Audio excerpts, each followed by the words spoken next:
네, 안녕하세요. 의학계의 대국민 정책대담 오감도TV 허지웅 약사입니다. 오늘 저와 함께 대담을 나누실 분 소개해드리겠습니다. 현 대한의사협회 대협력이사를 맡고 계신 응급의학과 전문의 송명재 선생님입니다. 선생님 안녕하세요. 안녕하십니까. 네. 예, 저는 현재 응급의학과 전문이면서 대한의사협회 대협력이사를 맡고 있는 송명재라고 합니다. 네. 오늘 이런 방송이 처음이어가지고 네. 많이 떨리고요. 그런데 네. 잘 부탁드리겠습니다. 네, 저도 생방송은 많지는 않았습니다. 저희가 이제 의사 약사가 국민보건복지 향상을 위해서 좋은 정책을 놓고 좋은 방향으로 나아가는 그런 대담입니다. 먼저 오늘 첫 번째 주제는 서울백병원의 전공의 제도 폐지에 대해서 저희가 얘기를 나눠보려고 합니다. 선생님, 저는 사실 이 뉴스를 보고 참 놀랐거든요, 처음에. 서울백병원이 전공의 제도를 도전 폐지한다고 했다가 다행히 이제 일단 유예하기로 했는데, 그러면서 서울백병원이 경영 개선을 마련하겠다 이렇게 이제 현재 그렇게 보도가 됐습니다. 선생님, 이 문제에 대해서 이게 제가 느끼기에는 결국 그럼 재정의 문제인가? 이렇게 단편적으로 생각도 되는데 선생님 어떻게 생각하시는지 한번 말씀해 주십시오. 서울백병원 전공의 폐지 문제는 재정의 문제라고 보기 어렵습니다. 이제 우리가 흔히 어떤 인력을 포기할 때 쟤들이 돈이 안 된다라고 생각을 해서 포기하는 경우가 되게 많은데 이제 실제로 전공의 관련해서 수련생인데 패러다임의 변화가 최근에 한번 있었습니다. 2015년 12월에 일명 전공의 특별법이라고 불리우는 전공의 법이 통과되었습니다. 그 전까지는 사실상 저도 전공의를 했지만요.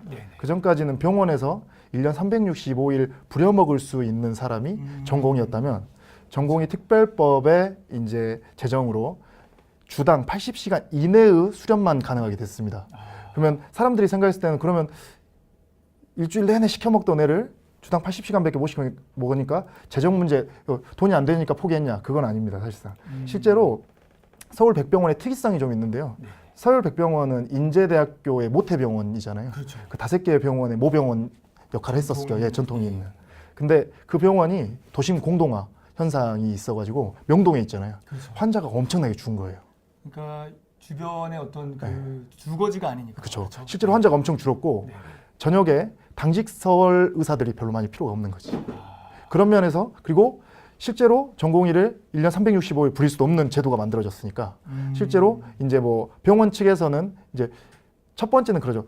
불안전한 수련 환경이기 때문에 환자 수의 감소로 그래서 포기를 했다고 이야기를 할 수 있는데 그게 아니라 결국에는 수련 환경의 패러다임의 전환이 있었기 때문에 이제 어쩔 수 없는 과정이었다라고 보고 있는데 거기 일선에 있는 전공의들이 화를 굉장히 많이 냈잖아요. 그렇죠. 성명서도 쓰고. 맞습니다. 그래가지고 다시 수련병원을 신청하겠다고 하는 약간 조금 시행착오를 겪었습니다. 좀 아쉬운 면이 있죠. 네, 그렇군요. 전공의 입장에서 장차 전문의로서의 필요한 역량을 확보하는 피교육자는 동시에 말씀하신 의료기관에 근로를 제공하는 근로자의 어떤 이중적 그런 신분을 갖고 있어서 많은 어려움이 있을 것 같아요. 근데 새롭게 도입된 전공의법에 의해서 제한된 근무 시간에 따른 여러 가지 이제 해결 방법 중에는 인력을 늘리는 방법이 단순하게 있을 것 같지만 막상 늘어난 인력에 대해서 병원 입장에서는 쉽지 않을 것 같고요. 또 실제로 전문의가 된 다음에 또 진출하는 건 제한적이다 보니까 무한적으로 이렇게 인원을 늘리는 것도 능사는 아닌 것 같습니다. 그래서 단편적으로 궁금한 거는 한 해에 배출되는 전문의 중에 바로 이제 배워나는 건 없을 텐데 보통 전문의학을 두고 진로는 어떻게 해야 되나요? 이제 전문의를 따게 되면 저희가 예전에는 그냥 이렇게 개원하시는 분도 있었고 바로 이제 봉직이 이제 페이닥이라고 하죠. 그렇죠. 시장으로 가시는 분도 있었는데 요즘은 전문과랑 좀 과별 좀 차이는 있는데 많은 전문의들에게 이제 펠로우를 강요하고 있는 시기가 좀 되었습니다. 상황이 뭐냐면 저는 궁금한 게 레지던트 때 4년 동안 충분한 수련을 받았는데 더 많은 교육이 필요하다는 거를 좀 강요를 받아요. 그래가지고 펠로우를 당연시하게 되는 과들이 몇 개가 생겼습니다. 그래서 전임의 제도죠.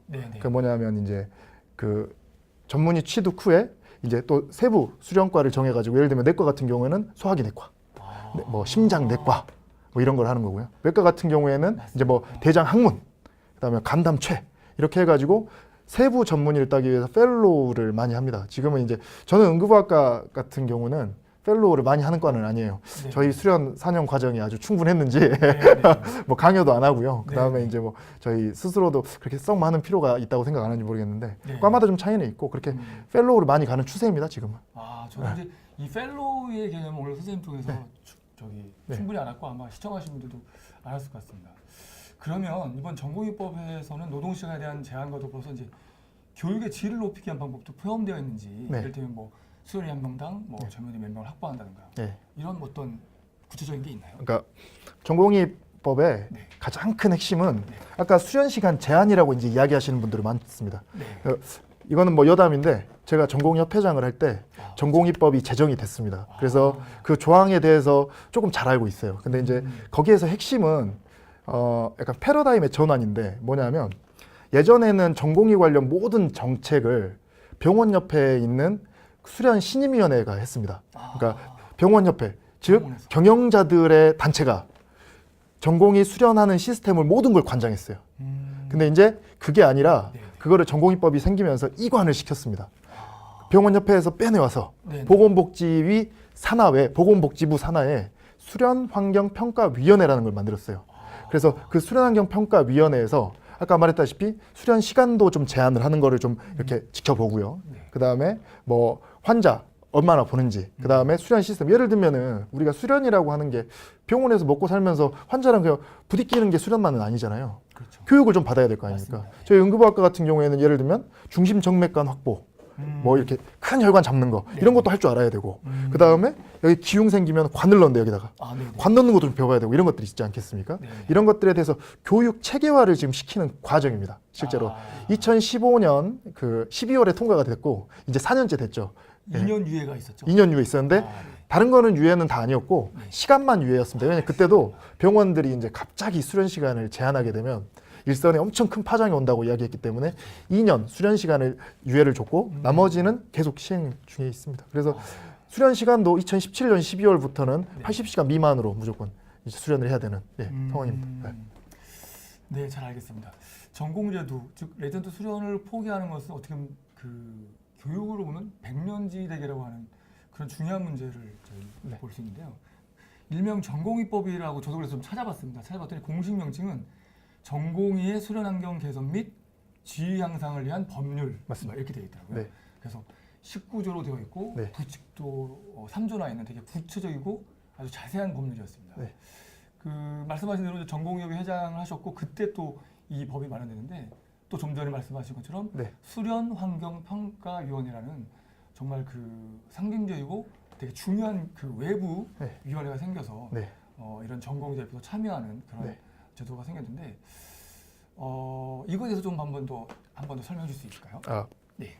저희가 이제 처음에 그때 에피소드를 하나 말씀을 드리면 네네. 저희가 이제 전공의협회를 할 때 우리 워킹 그룹이 있었는데 같이 일을 하는 네네. 저희가 처음에 이제 전공의 특별법을 해야 되겠다. 네네. 그 이유가 뭐였었냐면 수련 제도가 생긴 지가 한 4, 50년 정도 됐습니다, 우리나라에. 네네. 근데 한 번도 바뀐 적이 없는 거예요. 아, 계속 우리 TV 보면은 네. 예를 들면 막 병원 정형외과 레지던트 막 네. 두드러 맞고 막 그러잖아요. 그다음 제가 이런 이야기 하면 안 되나? 국민들도 어느 정도는 예, 또 많이 알고 계시죠. 그다음에 막 병원에서 100일 당직하면서 엄청나게 막 깨재재한 모습 막 보이고 100일 당직이요. 저 때도 했습니다. 저희 1년차 때 제가 수련받은 병원을 이야기를 할 수는 없는데 100일 동안을 네, 100일 동안 병원을 살았습니다. 근데 이제 그러던 거를 우리가 패러다임을 변화를 해야 된다. 근데 이게 계속 내부에서만 바꾸자고 하니까 이게 안 바뀌는 거예요. 그래서 이거는 이거 병영 문화와 같구나. 군대 문화. 그래서 지금 100일 딱 하니까 네. 군대에서 100일 동안 못 나가는 네. 그런 군대 문화와 같아요. 그러니까 군대 문화와 같아서 우리 내부에서 바꿔봐라 하면 절대 안 바뀌더라고요. 그렇죠. 그래서 이거 외부의 개입이 필요하다. 그래서 개입이 필요한 게 우리가 법률 제정을 해가지고 외부에서 이제 수련 환경을 개선을 해버리자. 예, 그게 이제 전공의 수련 환경 개선 및 지위 향상을 위한 법률인데요. 법이 되게 이름이 좀 재밌지 않으세요? 지위 향상을 위한 법률. 그럼 그 전까지 지위는 굉장히 아주 열악했다는 거잖아요. 그걸 위한 법률이 됐어요. 그러면 이제 이거에 대한 핵심, 아까 우리 사회자님께서 말씀해 주셨는데 수련환경 평가위원회입니다. 네네. 아까도 말씀드렸지만 병원 옆에 내에 있던 산하에 있던 위원회를 우리가 중립기구로 이관을 한 거예요. 수련환경 평가위원회가 만들어졌고요. 거기에다 위원들을 우리가 여기저기 다 모았어요. 그러니까 예를 들면 이제 병원 옆 기존의 병원 옆에서 하고 있었기 때문에 병원 옆에도 들어와야 될 것이고, 네네. 그 다음에 교육을 담당하는 의학회도 들어와야 될 것이고, 네네. 그 다음에 의료인 중앙단체인 의사협회도 들어와야 될 것이고, 그 다음에 수련 당사자인 전공의 협회도 들어와야 될 것이고, 네네. 그 다음에 마지막으로 이제 국가에서 인정하는 이제 전문가, 교육 전문가도 들어오고, 그 다음에 네. 보건복지부 공무원도 들어오고, 네. 그 14명의 위원회로 구성된 게 수련환경평가위원회인데, 거기에서 2명이 이제 네네. 수련 담당자가 들어가게 돼 있습니다. 당사자가. 그렇군요. 네. 야, 역시 오늘 저 전문가를 딱 모셔가지고 아닙니다. 알기 쉽게 잘 설명해 주시는 것 같습니다. 네. 그러면 이제 제가 그 법률을 좀 살펴봤더니 3조 2항에 네. 재미있는 문구가 나옵니다. 국가는 전공의 육성, 수련환경 평가 등에 필요한 네. 행정적, 네. 재정적 지원을 할 수 있다 이렇게 되어 있어요. 뭐 수련이 교육의 연장선이고 국가에서 전문의 자격증을 주는, 어떻게 보면 그 의사의 증명이 되게 공공의 것이라는 것을 의미하면서, 저는 궁금한 게 과연 그럼 국가에서 재정적 지원을 어떻게 해왔나 궁금하거든요. 계속 나라 욕하면 안 되는데. 그 전공의는 네. 결국에는 그 대학병원에서 환자들에서 최일선에서 최선을 다하는, 맞습니다. 사실 공공재적인 성격도 가지고 있거든요. 그렇죠. 그래서 국가에서 재정을 지원하는 게 맞다고 많은 사람들이 이야기를 했는데, 네. 국가에서 재정을 지원한 적이 한 번도 없었어요.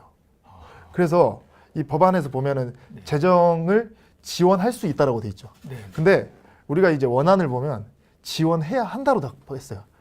머스트가 네. 그럴 수도 있다. 네. maybe 뭐 이렇게밖에. 머스트가 캔이 된 거예요. 할 수 있다. 네. 할 수 있다. 네. 예. 근데 웃긴 게 우리가 해야 한다라고 냈더니 이걸 또 기재위부에서 엄청나게 반대를 하는 거예요. 왜냐하면 왜 이거 돈을 대야 되냐? 네네. 기재부는 어떻게 해서 돈 안 되려고 하잖아요. 그렇죠. 그래서 우리가 이걸 좀 이렇게 합의를 본 거예요.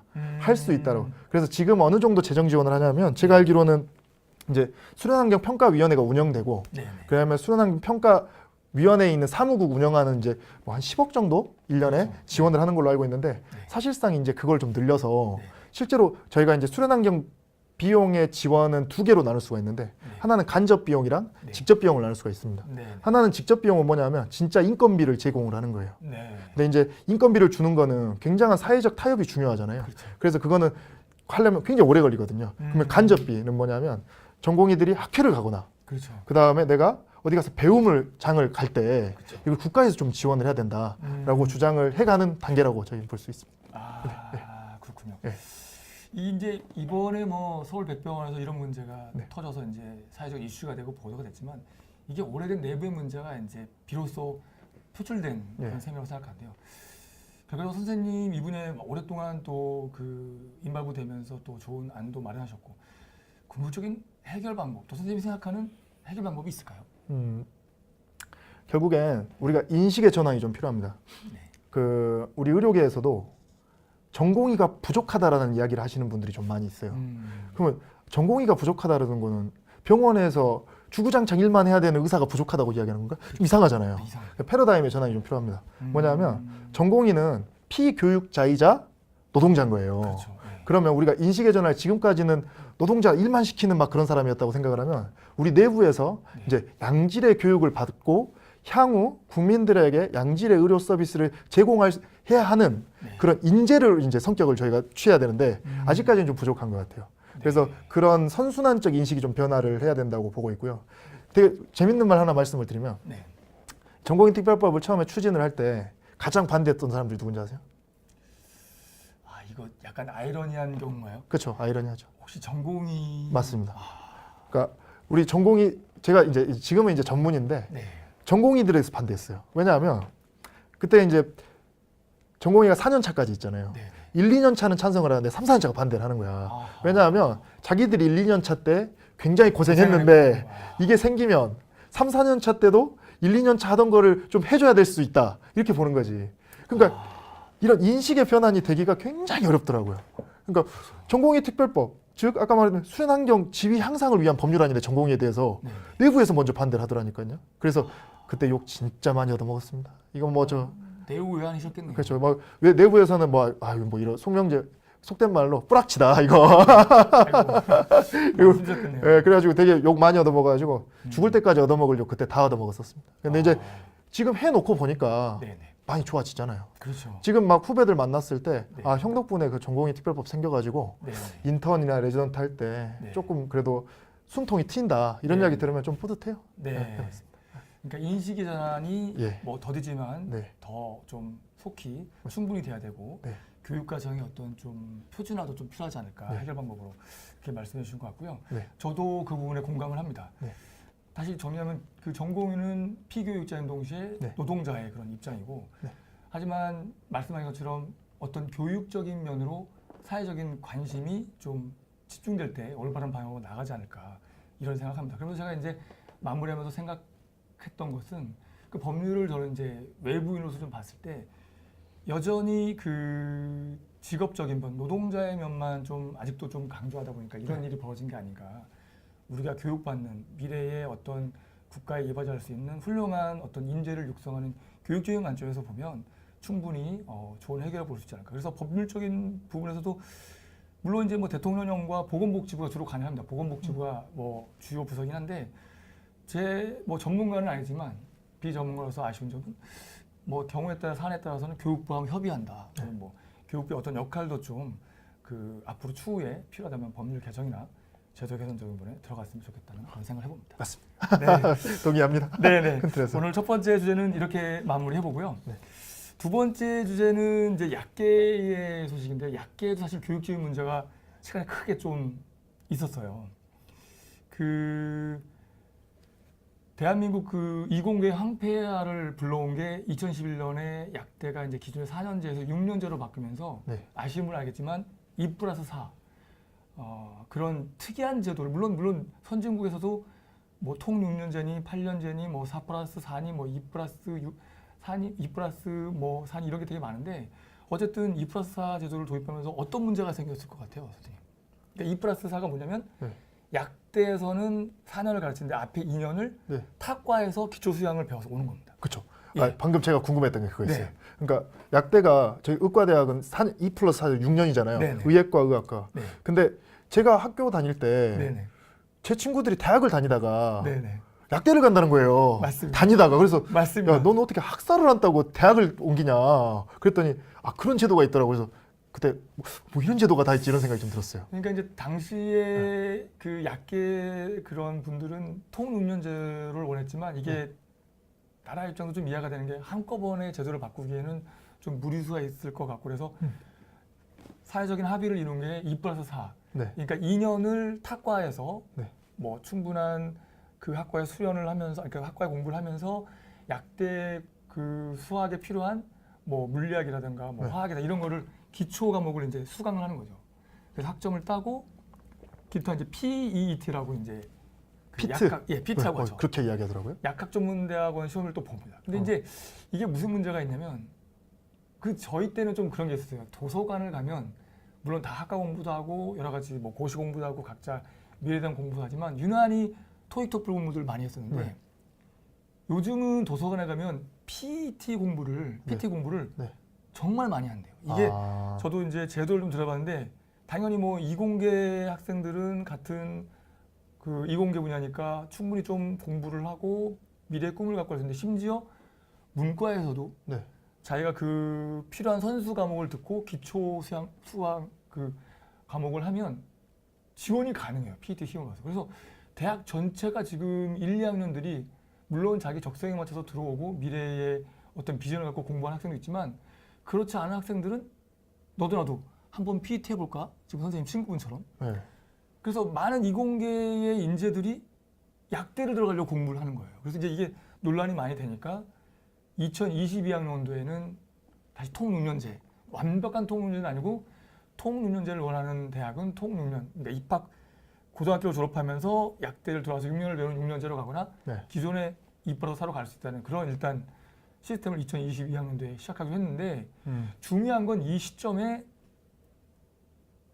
추가적으로 약대를 신설하기로 했는데 그 약대 신설에 대해서 약계에서 반발이 심한 게 이미 2011년 2+4 제도가 시행되면서 기존 20개의 약대에서 추가로 15개 약대가 네. 그러니까 거의 과장을 하면 네. 2배 이상의 약대가 신설됐죠. 네. 근데 그러면서도 아쉬웠던 건 미니 약대들, 그러니까 30명 정원의 약대들이 부족이 있었어요. 네. 근데 어떻게 국민들이 이해하시고 있지만 30명 정원을 가지고 약대를 운영하기는 상당히 버겁습니다.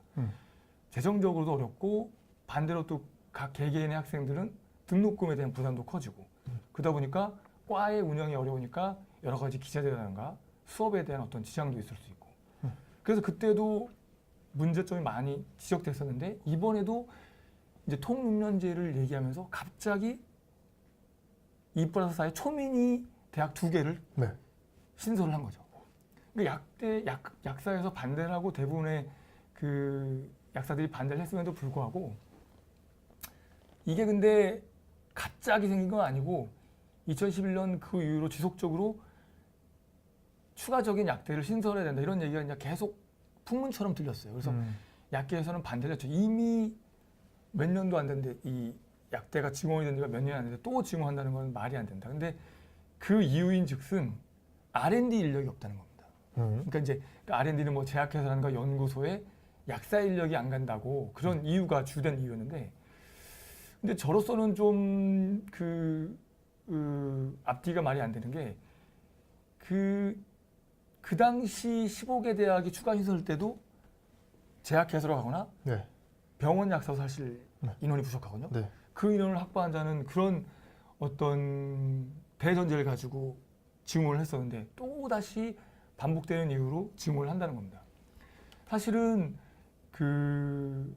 뭐 의사 쪽도 지금 어려운 힘든 곳에는 힘든 전공 이런 데는 좀 전공의들이나 뭐 그런 의사들이 좀 적을 수 있지만 약사들 쪽에도 이 제약 현장이라든가 병원 쪽은 그 과도한 업무량에 비해서 대우가 상당히 안 좋아요.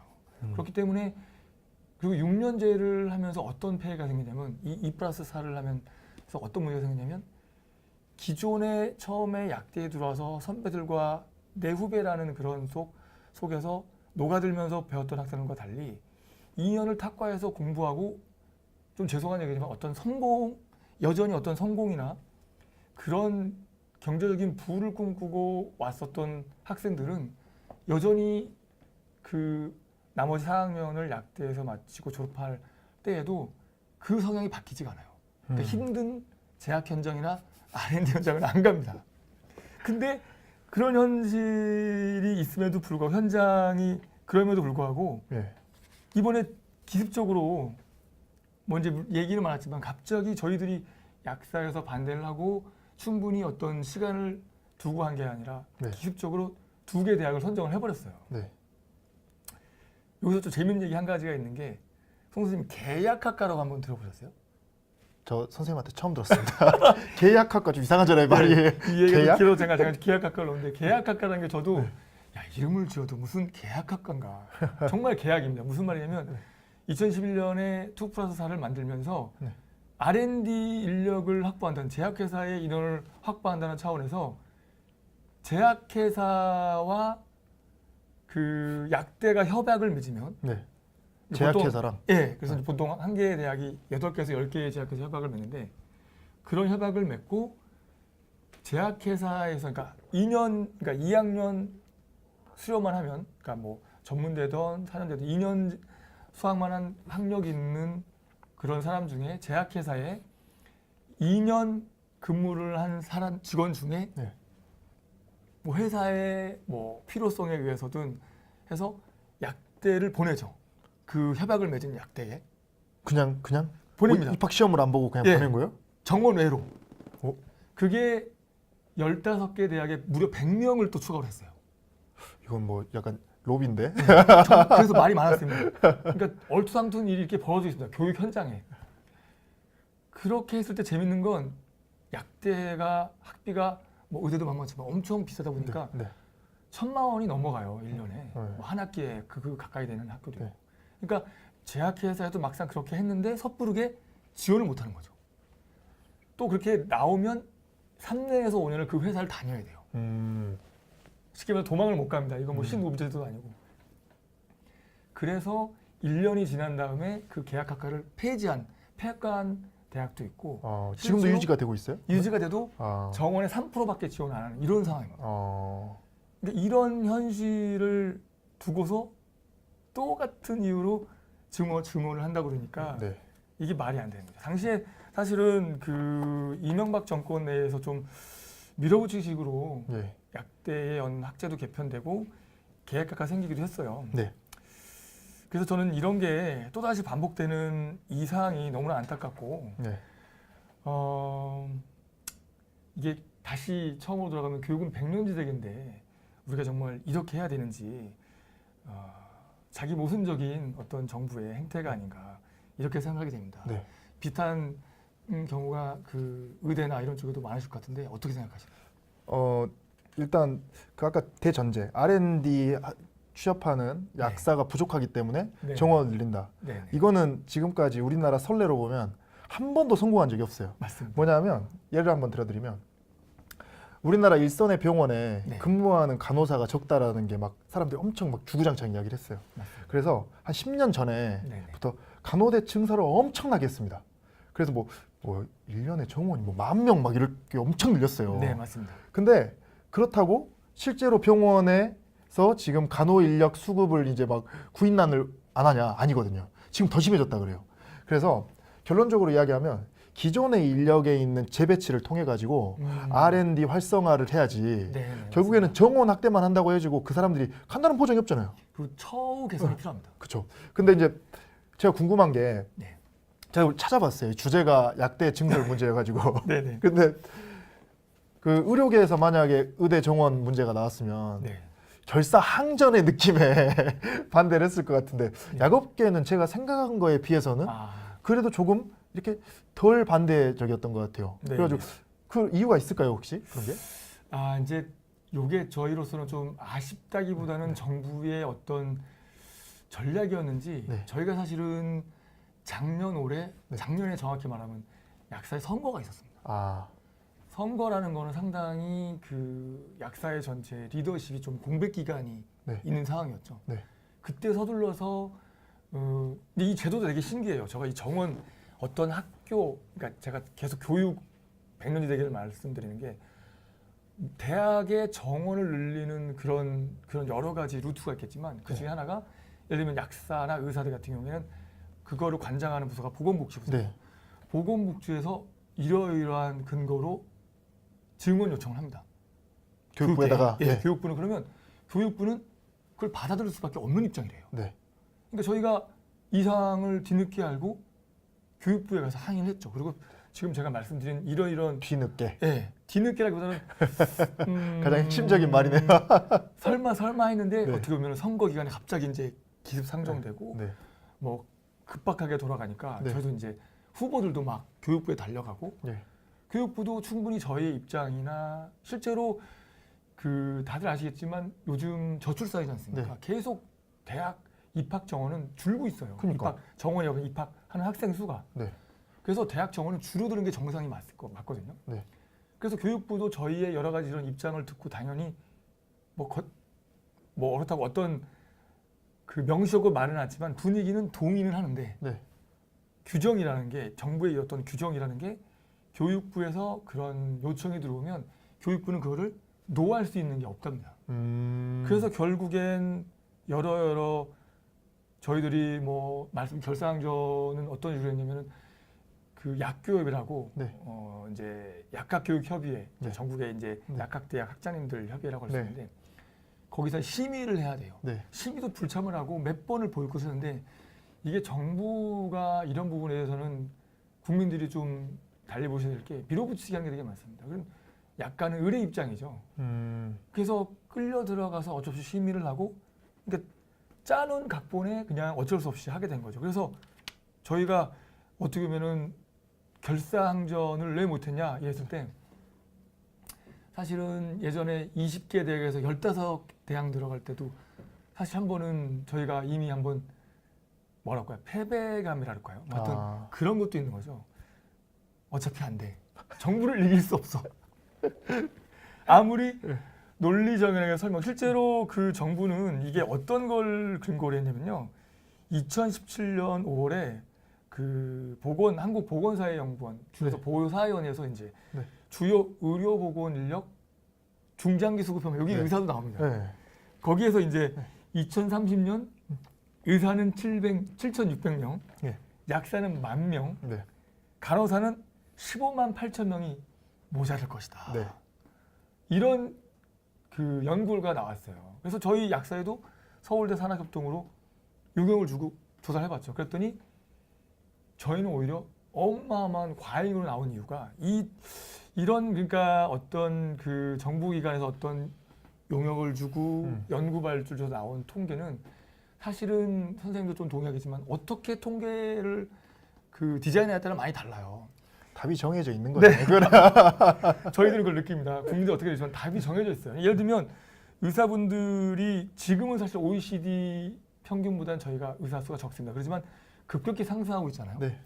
근데 예를 들면 이렇게 연구를 할 때 의사들의 근무 일수를 현실과 다르게 줄이는 거죠. 저희 약사들의 인원도 저희가 8만 약사를 보는데 실제로 약사 신상 신고, 면허 신고라고 이제 하는 그 인원은 반도 안 돼요. 약사가 8만 명이나 돼요? 네, 8만 명. 아, 그렇게 많아요? 엄청 많습니다. 아, 진짜 많구나. 근데 이제 이 신고를 하고 활동하는 경제 활동은 실제 하는 것보다 적죠. 네. 그렇다 보니까 그런 통계치를 가지고 그 통계를 내면 인력이 부족하게 보이는 거죠. 그러니까 이런 그 통계의 어떤 허점을 노려서 이렇게 용역을 주고 연구를 가지고 밀어붙이기 식으로 이렇게 하다 보니까 대화가 안 통하는 거예요. 대화가 안 통합니다. 그래서 이해됩니다. 이해됩니다. 예, 그래서 저희 이런 부분을 봤을 때 의대든 약대든 네. 이 교육의 문제를 어떤 정책의 문제, 왜냐면 이게 그 약대를 왜 그 대학에서 가지려는지 모르겠는데 자꾸 로비를 한다거나 어떤 외압을 한다거나 이런 거에 대해서 진행되는 게 너무 안타깝습니다. 선생님 어떻게 생각하세요? 이 부분에 대해서. 지금 제가 하소연 하듯이 말씀드렸는데 전적으로 그 우리 선생님의 의견에 동의를 하는 게요. 네. 결국에는 정부에서는 뭐가 이렇게 아젠다를 하나 만들면 거기에 맞춰서 연구를 엄청나게 돼요. 맞습니다. 그래서 정부에서 약대 증설을 위한 아젠다가 필요하다. 그러니까 네. 뭐가 있으면 연구 영역이 필요하다 그러면 답변이 막 나와요. 그렇게. 맞습니다. 그래서 나는 그때 이제 연구를 그럼 어떻게 하길래 저렇게 나오지라는 생각을 해봤는데 아까 말씀하신 것처럼 끼워 넣기를 되게 잘하더라고요. 네. 여기저기 바꿔가지고. 네. 근데 저는 이제 약대에 대해서는 이제 우리 선생님이 전문가지만 이제 의료계 인력으로 치면 네. 정부에서도 계속 의사 인력이 OECD 평균보다 적어서 네. 의사 인력 증원이 필요하다라고 이야기를 하거든요. 맞습니다. 근데 저는 항상 그거 이야기하면은 그 이야기예요. 김영삼 정부 때 한 10개의 의과대학이 생겼었어요. 말년에. 그래가지고 정원이 한 1000명 정도 늘었거든요. 10개, 1000명은 아니고 한 500명 정도 그 늘었습니다. 기분을 충분히 예, 이해합니다. 늘어났는데 그러면 지금 우리나라에서 의사 증가율이 전 세계적으로 전무후무할 정도로 늘어나고 있어요. 왜냐하면 맞습니다. 예. 우리나라 인구 증가는 인구 절벽이 곧 오잖아요. 2030년, 2035년, 40년 되면. 맞습니다. 예. 그래서 우리나라 의사 증가율이 전 세계적으로 전무후무하게 빨라요. 그래서 2028년 정도 되면 네. OECD 평균값에 도달한다 그래요. 아, 그 이후에는 막 남아 도는 거지. 네. 그러면 이 증가율이 언제 멈추냐. 네. 네. 우리가 95학번이 95년도에 의과대학이 10개 정도 생겼다고 했잖아요. 네. 95년도. 95, 96, 97. 음. 그때 입학했던 우리 선배님들이 정년 퇴임하는 시기. 예를 들면 65세 정년 퇴임이라고 하면 그 사람들이 정년 퇴임하는 시기에 배출되는 인력과 정년 퇴임하는 인력이 또이또이가 되는 거죠. 표현이 좀 그런가? 예. 세임이 되는 거니까. 네네. 그러면 그때부터는 의사 배출률이 일정하게 되는데 그 전까지는 엄청 가파르게 상승하잖아요. 근데 거기에 인구 상승률은 낮아지니까. 그렇죠. 그러면 저희가 항상 이야기하는 게 95년도에 입학했던 의대생들이 네네.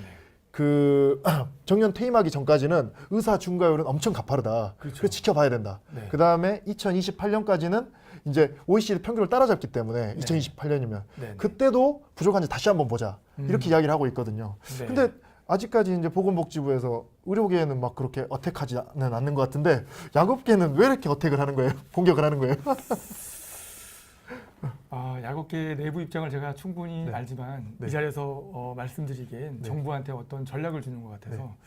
하여튼 대부분의 약사들이 반대를 하고 네. 현실이 지금 말씀드렸듯이 충분히 합리적으로 불가함에도 불구하고 네. 말도 안 되는 이런 일이 왜 반복되는지 저는 이해할 수 없습니다. 그래서 이 방송을 보시는 국민들이나 정부 관계자분들도 네. 이 공정하게 어떤 연구를 통해서 그리고 또 미래에 대한 이게 저는 그 말씀을 드리고 싶어요. 이렇게 의사 정원이나 약사 정원에 대해서 앞뒤 앉아 안 보시고 무조건 이렇게 지원했을 때 훗날에 이 오는 그 문제점은 누가 책임질 건지 네. 한번 좀 생각해 보셨으면 하는. 핵심은 그건 것 같아요. 네. 그러니까 우리가 어떠한 인력을 이야기할 때 네, 인력 수의 증원만 생각할 게 아니라 네, 네. 정말 국민을 위해서 보건의료를 하는 거 아닙니까? 맞습니다. 야곱계도 맞습니다. 양질의 의사, 맞습니다. 양질의 약사를 배출하는 방법이 무엇인지를 네네. 고려한 다음에 그걸 고려해야 되는데 그거는 이야기 안 하고 맨날 수만 늘어나면은 국민들이 좋아할 것이다 이렇게 생각하는 거죠. 그렇죠. 그 좋은 말씀을 하신 게 뭐 기억하시는 분들 새마을운동 뭐 그때처럼 네. 정량적인 그런 발전이 중요한 게 아니라 이제는 정성적인 발전, 맞습니다. 내실을 다지고 그럴 수 있는 발전이 네. 장차 그 4차 산업혁명 시대에 대한민국이 나아갈 방이 아닌가 그런 생각을 해봅니다. 전적으로 동의합니다. 저도 공감합니다. 예, 저희 두 번째 주제는 이렇게 한번 마무리 짓도록 하겠습니다. 세 번째 주제는 역시 뭐 많은 국민들이 기사를 접하고 충격을 충격적인 그런 생각을 가졌었고 저 자신도 이 정도로 심각한가. 세 번째 주제가 저희 반복되는 의료인 폭행 문제입니다. 진료실이나 응급실에 반복되는 의료인 폭행 문제는 어제 오늘 일이 사실은 아니었습니다. 네. 잊을만 하면 언론 보도를 통해서 사회적 이슈가 되는데요. 이 반복되는 이 문제를 해결하기 위해서 국회에서 입법이 진행되고 있는 것으로 알고 있습니다. 네. 선생님 한 말씀 해주시죠. 그 의료인 폭행 문제 관련해서는 제가 네. 또 이제 응급의학과다 보니까 그렇죠. 많이 두드려 맞아 봤죠. 응급실에서. 네네. 근데 이제 작년 7월에 네네. 익산의 모 응급실에서 네네. 굉장히 어떤 주치객이 네네. 선생님을 아주 가혹하게 이렇게 아, 폭행을 가한 적이 있었잖아요. 네. 그게 이슈 메이킹이 돼가지고 네네. 의료계에서 진짜 의심으로 대동단결, 의사의 마음으로 대동단결 해가지고 저희가 작년 말에 네. 응급실 폭행 방지법이라고 해가지고 네네. 예를 들면 예전에는 응급실에서 집기를 막 때려 부시고 그 다음에 네네. 뭐 응급실 의사를 막 때리고 응급실 의사뿐만 아닙니다. 의료인이면 다 됩니다. 응급실에 네네. 근무하는 사람들 때리면 그 5년 이하의 징역이나 5천만 원 이하의 벌금이었는데 그래서 대부분 벌금 한 200만 원, 벌금 100만 원 나왔었어요. 근데 제가 잠시 말씀드리면 그게 아마 그냥 일반적인 그쵸. 폭력 행위에 대한 맞아요. 처벌일 겁니다. 맞습니다. 예. 그래서 저희 의료계에서 이거 형량 하한제를 둬야 된다. 만약에 응급실은 응급 환자를 위한 공익 서비스를 하는 데인데 엄청 중요한 곳이죠. 여기 예. 의료진이 막 두드려 맞거나 폭행을 당하면 이거 환자 볼 수 있겠어요? 네. 저도 응급실에서 좀 이렇게 그런 폭행을 당해봤는데 그 다음부터 환자를 볼 수가 없어요. 그렇죠. 이거 멘탈이 나가가지고. 다른 사람 생명을 위협하는 그렇죠. 행위죠. 예. 그래가지고 만들어진 게 이제 응급실에서 폭행만 하면 음. 폭행을 하게 상해만 입히면 음. 그 10년 이하의 징역 또는 네. 1,000만 원 이상의 벌금. 그렇게 12월 말에 바뀌었어요. 근데 저는 그것도 좀 약한 것 같습니다. 그 이제 뭐 그거는 양형위원회에서 네네. 결정 문제인데, 근데 그게 법이 제정되기가 무섭게 네. 그때는 이제 응급실에 치중해 있었었는데 올해 초 1월달에 우리 강북 삼성병원의 임세원 선생님이 네네. 그 정신질환자한테 피살되는 사건이 벌어졌잖아요. 네. 진짜 그 현실 그 상황 당시에 있었던 사람들의 이야기 들어보니까 진짜 깜짝 놀랐대요. 이거 뭐 말로 형언할 수가 없다고 합니다. 그렇죠. 그래가지고 저희 협회에서 이제 그 의료인 단체들이 들고 일어났죠. 이거는 네.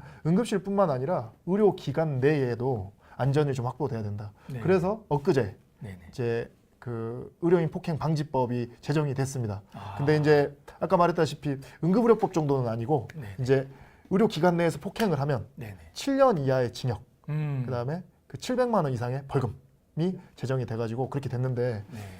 근데 우리가 허점이 좀 있어요. 네. 이게 뭐냐면 의료기관에 있으면 그 의료법에서 의료인 폭행 방지법은 반의사 불벌죄입니다.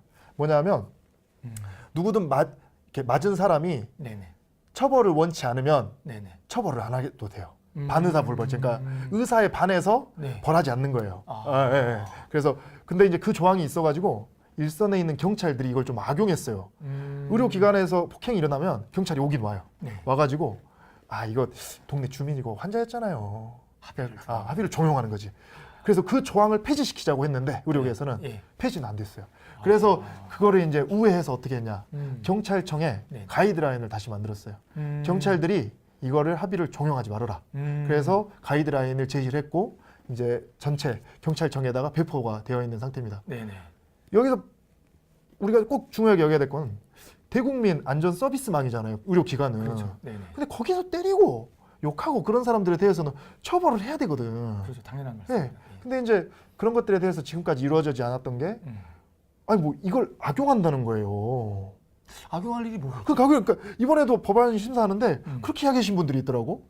아니 처벌이 강화되면 네. 결국에는 의료기관 내에서 환자뿐만 아니라 의료진도 보호를 하는 게 다 쌍방인데 네, 네. 이제 몇몇 사람들은 이렇게 되면 악용이 된다는 거예요. 그래서 제가 한번 나중에 한번 물어보려고요. 네. 악용할 수 있는 방안을 가르쳐 주면 저도 악용 한번 해보겠다고.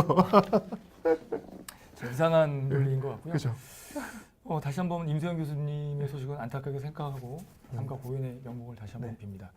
그분의 죽음이 헛되지 않기를 저도 바라고요. 그렇다면 이런 법 제정 후에 결과적으로 이제 국가 재정력 지원도 뒷받침돼야 될 것 같은데 네. 저는 그게 좀 궁금하기도 하고 의료법 개정을 저희는 지켜보면서 사실 저희 약계에서 작년 6월이었나요? 예. 포항의 한 약국에서 소위 말해서 묻지마 이건 폭행이 아니고 칼부림 사건이 벌어졌습니다. 그래서 약국에 보통 이제 약사 한 분, 직원 한 분 이렇게인데 두 분 모두 칼에 네. 찔리시고 결국 직원이 사망하는 사망 사건이 발생을 했어요. 그래서 저희 약계도 이번이 처음이 아니라 저희 약계에서도 방금 말씀하신 술을 취하신 분들이 들어서 네. 폭행을 한다거나 네. 말도 안 되는 트집을 잡는다거나 네. 역시 저희도 이제 어떤 사람의 생명을 다루는 어떤 보건 복지 그 인원으로서 이런 걸 좀 처벌을 강화를 사실은 요청을 하고 요구를 하고 지속적으로 법 개정을 요구했지만 네. 사실 저희는 받아들이지 않았습니다. 아. 그래서 이게 이제 의사회 쪽에 이제 이런 게 된 것도 사실은 너무 훌륭한 분의 희생도 있었고 그동안 반복되는 맞습니다. 언론을 통한 보도도 있었고 너무 이거는 그 국민들이 보기에도 아니다. 네. 이런 어떤 사회적 공감대가 네. 형성된 게 아닌가. 그래서 저희도 좀 충분히 그런 일이 있지만 오히려 이런 폭행이나 폭력 행위는 네. 그 정당화될 수 없기 때문에 사전에 미리 좀 예방하는 차원에서도 네. 좀 속히 입법화됐으면 하는 그런 바람이 있습니다. 네.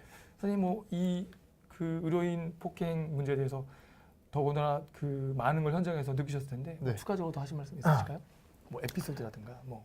저희가 이제 의료법 개정이 되고 응급의료법 개정이 돼가지고 네네. 처벌하는 그러니까 폭행을 하는 사람에 대해서 처벌 강화는 됐다고 보고 있는데 네. 근데 처벌만이 능사냐 그거 아니거든요. 그렇죠. 사실상 이제 만약에 폭행 현장에서 네네. 안전을 우리가 확보해야 될 인력들이 필요하잖아요. 네. 이제 이런 인력들을 고용하거나 그다음에 예를 들면 비상벨 설치 그렇죠. 이런 것들에 대해서는 좀 재정이 들어가죠. 돈이 들어가거든요. 그러네요. 근데 원래 정부에서는 이것들에 대해서 충분히 반영을 해가지고 이제 의료법이라던가 응급의료법 개정을 하겠다라는 네. 게 있었는데 이번에 그것들은 불발났거든요.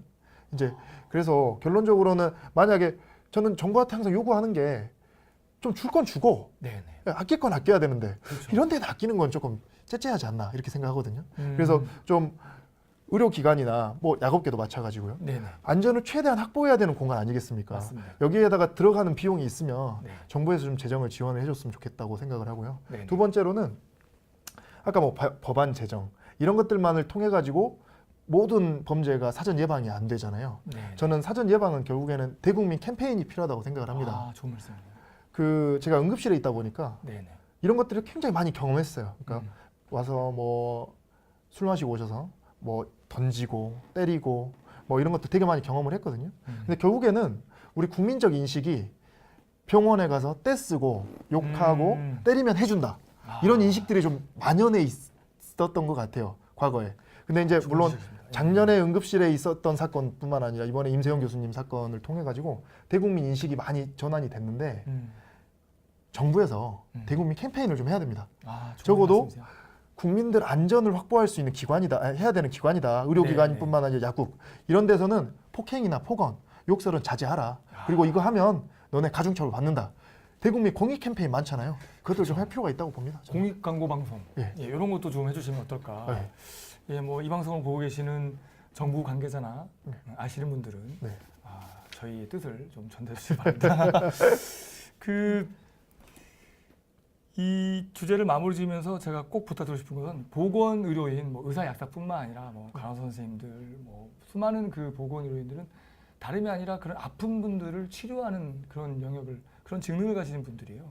그분들이 어떤 아무 이유 없이 어떤 폭행이나 폭력에 노출되는 것은 타인의 생명을 위협할 수도 있고 사회적인 많은 그런 낭비를 유발하는 일이라고 생각합니다. 그래서 국민적인 의식이 달라질 수 있도록 대국민 어떤 캠페인도 필요하다는 그런 생각을 해보면서 이번 주제를 마무리하겠습니다. 저희 이제 네 번째 주제는 이제 국민청원에 올라왔던 내용인데 네. 선생님 평상시에 이 새로운 정부 들어서 이제 국민청원이라는 네. 과거 우리나라 역사를 보면 뭐 신문고 제도인 것 같긴 한데 이 국민청원 일단 어떻게 생각하시나요? 그게 궁금합니다, 사실은. 저는 실제로 국민청원 제도에 대해서는 네. 저는 긍정적입니다. 왜냐하면 네. 국민들이 되게 국민청원에 대해서 네. 뭐라 해야 되지? 호의를 보이고 네. 되게 엄청 좋아했잖아요. 네. 그 이유가 뭐냐면 지금까지 그렇게 약간 청원을 직접 받아주는 제도가 없었다. 그 다음에 그렇죠. 약간 좀 높으신 분들, 네. 정치권에 있거나 그 다음에 이렇게 저기 정부 기관에 계시는 분들이 국민들의 눈높이에서 이런 민원을 들어본 적이 없잖아요.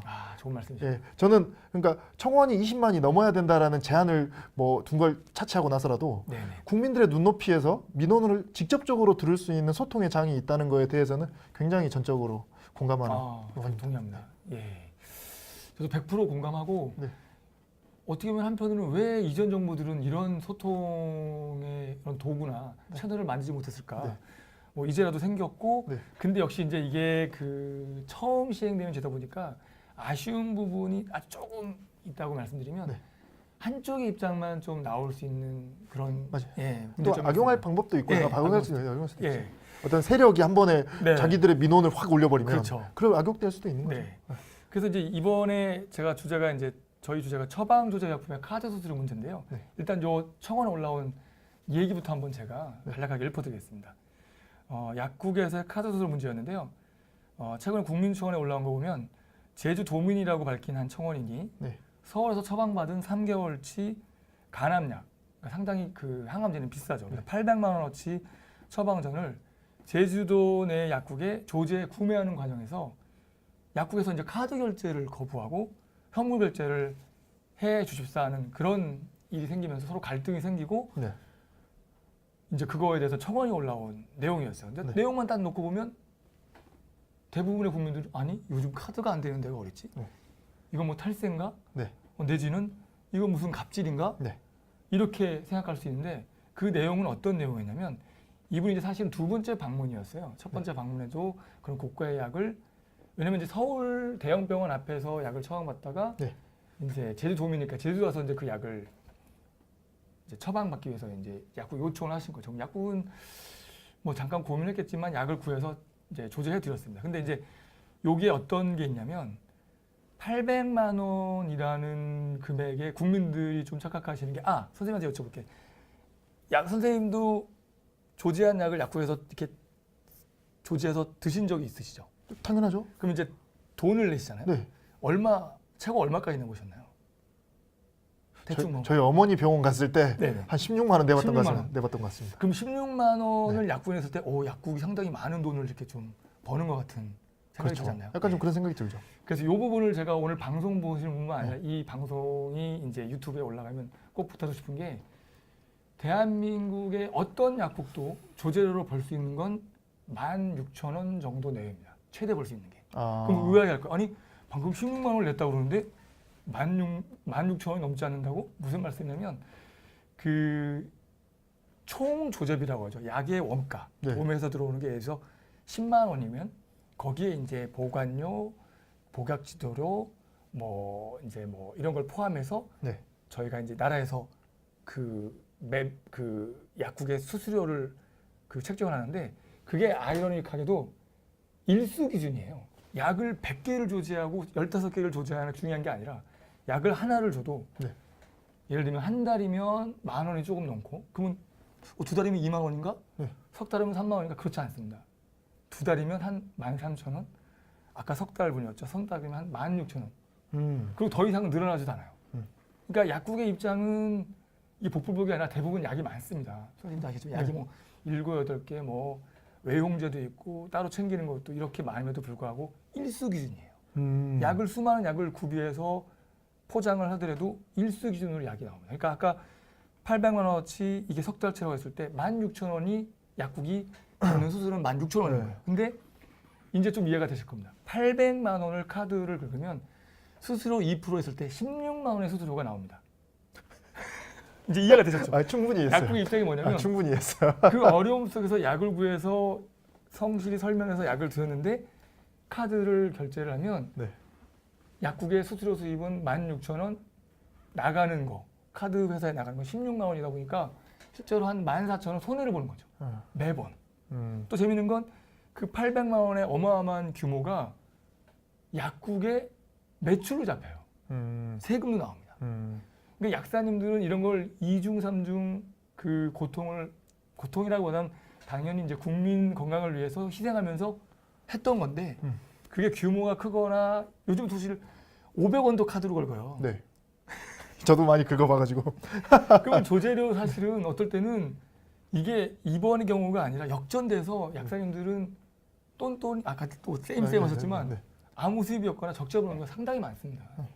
그러니까 이런 부분에 대해서 오해가 있었던 건데 이걸 청원을 올리신 거예요. 근데 한편으로 저희 약사분들은 뭐 한편입니다. 모든 약사님들 그렇지는 않지만 이게 청원에 올라간 게 반가울 수도 있어요. 네. 왜냐면 이게 그 이면에 깔린 거를 이렇게 저희가 얘기할 수 있고 언론 보도가 되고 있거든요. 몇 명 했어요, 청원에? 제가 거기까지는 이슈화 되지 않은 것 같은데. 왜냐면 청원은 약국이 갑질한다 했으니까 이게 뭐 물론 이제 공적으로 채택이 되면 나라에서 조사하겠지만 그 전에 이미 이런 약국의 어려움을 국민들도 아시고 나라에서도 빨리 네. 속히 좀 해결했으면 좋겠다 네. 이런 생각이 듭니다. 선생님 뭐 이 부분에 대해서 또 추가적으로 궁금한 게 있으실 것 같아요. 제가 그냥 궁금했는데 제가 이제 약업은 잘 모르니까. 네네.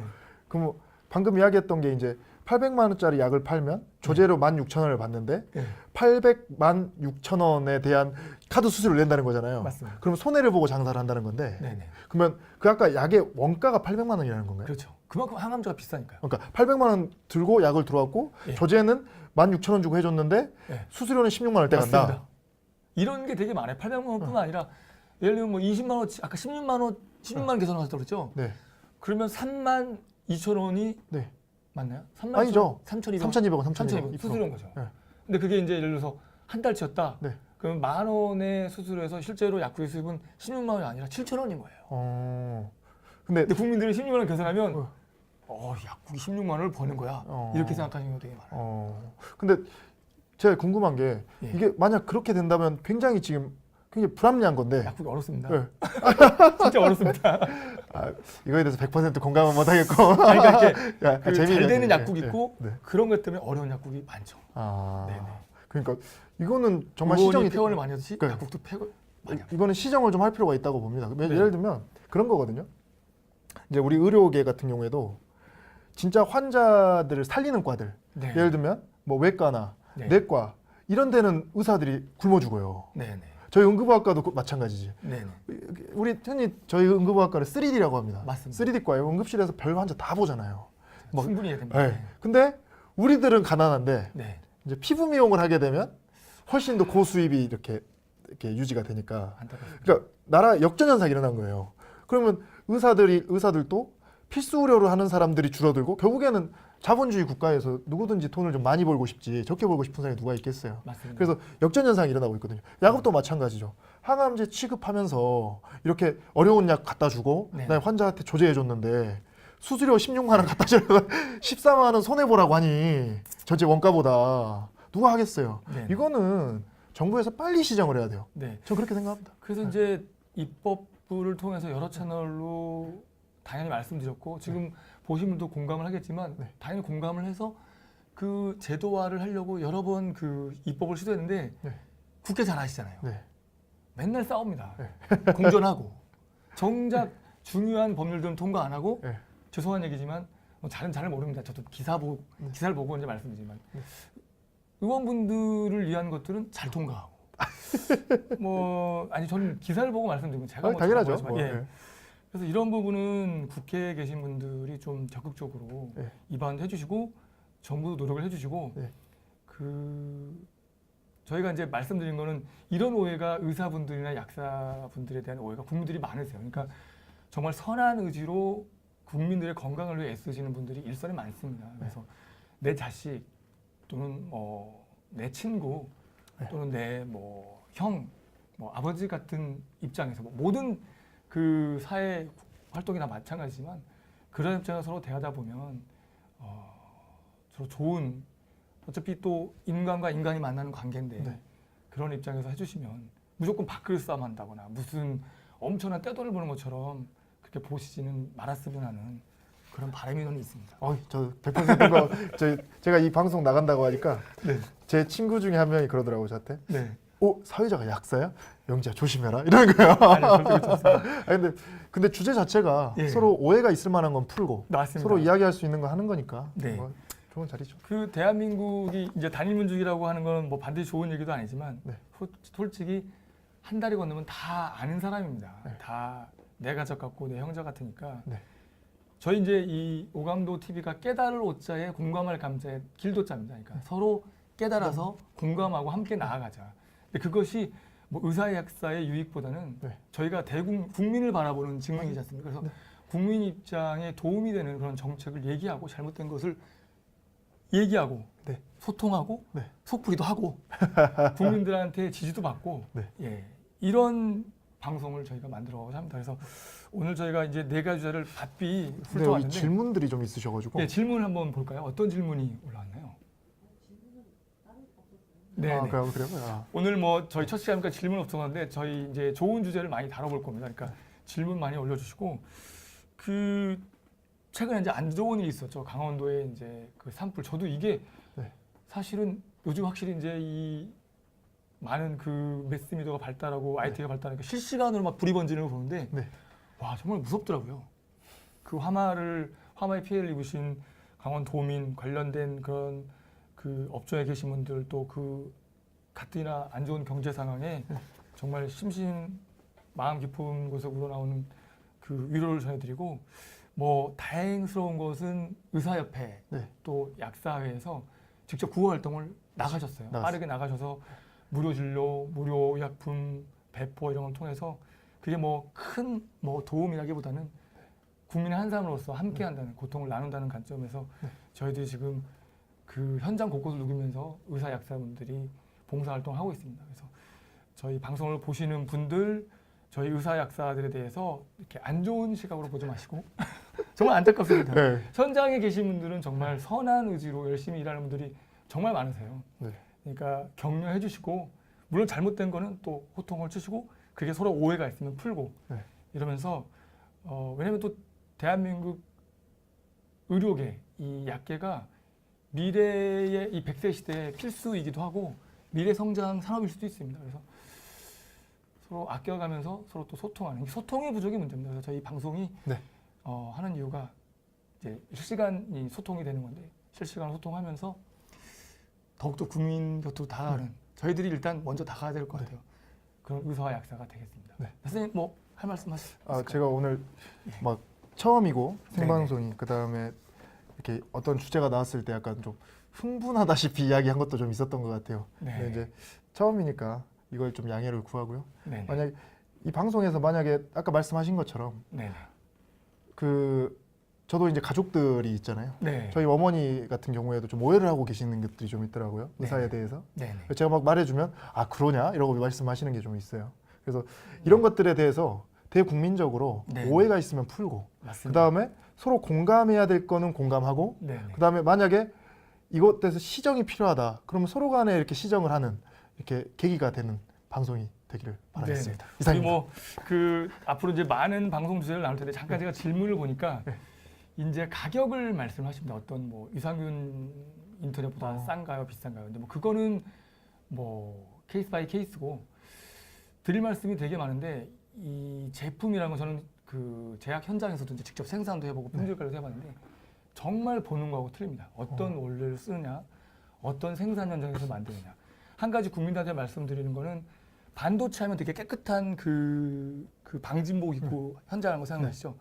실제로 제약 현장도 이런 말씀드리면 또 의외이실 텐데 우리의 눈에 보이는 그런 입자뿐만 아니라 보이지 않는 그런 입자 또 이렇게 부유하는 균 그런 수까지 다 규정 안에 있습니다. 그러니까 심지어 어떤 의약품은 반도체보다 더 깨끗한 멸균이라고 해서 균이 절대 없어야 되는 그런 현장에서 약을 만들어요. 그 깨끗하게 만들게 되고 제가 이제 이런 가격에 대해서 아쉬운 점을 또 한번 말씀드리면 선생님도 한번 생각해 보세요. 콜라가 그닥 몸에 좋지는 않죠. 네. 근데 이제 뭐 기호식품이라고 네. 하는 건데요. 이제 당장 저희가 방송을 끝나가서 목이 말라서 콜라를 사드실 때 이쪽 편의점에서 뭐 1,100원, 네. 저쪽 슈퍼에서는 뭐 한 1,000원 이렇게 네. 팔아요. 100원 네. 차이가 나죠. 네. 어떨 때는 뭐 1,500원 팔기도 합니다. 네. 근데 뭐 기호식품이다 보니까 그냥 전혀 가격 어떤 컴플레인 없이 사드시잖아요. 네. 근데 약국에서는 어떤 경향이 있냐면 물론 다 그렇지 않습니다. 페이스탈이라는 어떤 한 유명한 네. 아주 특정 제품을 말씀드리면 어떤 소화제가 있습니다. 소화제를 가서 사 먹는데 똑같은 그런 유통 구조예요. 네. A라는 약국은 2,500원에 팔고 네. B라는 약국은 2,600원 또는 2,550원 네. 또 2,450원 팔 때가 있어요. 근데 그런 50원, 100원 차이에 상당히 아까 이제 뭐 응급실에서 폭행을 한다거나 욕을 한다고 하지만 약국에서도 심한 육두문자를 날리시면 돼요. 아, 근데 약사 입장에서는 어떤 생각이 드냐면 그런 기호식품은 몸에 안 좋은 기호식품은 가격에 어떤 그런 거 없이 사드리면서 자기의 고통을 줄이고 치료를 하는 어떤 의약품에 대해서는 유난히 좀 과민 반응을 많이 하시다는 생각이 들고 그 부분에 대해서는 물론 저희 국민 탓하기보다는 저희들도 저희 약사들도 좀 반성할 게 있다고 생각합니다. 어쨌든 그 저희가 이제 회의를 거듭하면서 그런 궁금한 부분 많은 그 해결할 수 있는 창구, 대화의 창구를 만드니까 네. 질문도 많이 올려주시고 그 아까도 말씀드렸지만 소통하다 보면 좋은 해결책도 나오고 오해한 부분도 그렇죠. 풀릴 거라고 생각합니다. 네, 맞습니다. 저희 이 비욘드에서 오감도 첫 시간이었는데요.